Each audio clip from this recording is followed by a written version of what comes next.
Well, hi folks, we're back on site here. It's December.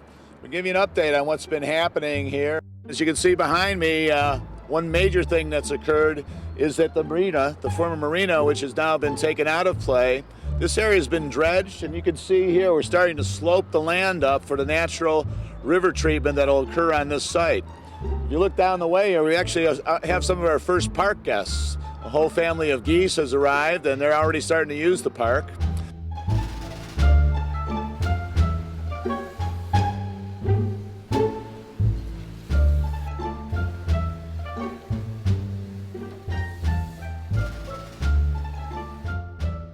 A unique feature of this particular effort here is the way we're treating the river, our shoreline.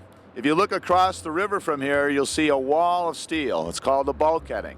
And basically that wall of steel, those are 50-foot long sheets of iron that are driven into the ground, and the purpose is to try to make sure that the ground stays in place and doesn't leak into the navigation channel so ships can ply their wares up and down the Cuyahoga River. Now, if you look at our shoreline, directly across now, you'll see it's got a different treatment. And no longer are we employing that steel bulkheading, but what we're trying to do is naturalize it, and to do so in a way that, again, is very complementary and helps to promote fish habitat in the Cuyahoga River.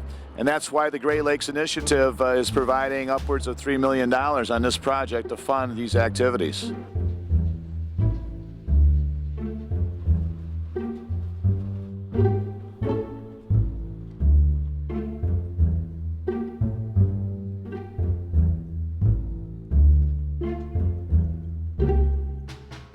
And what's happening today is there's actually a rotation of trucks.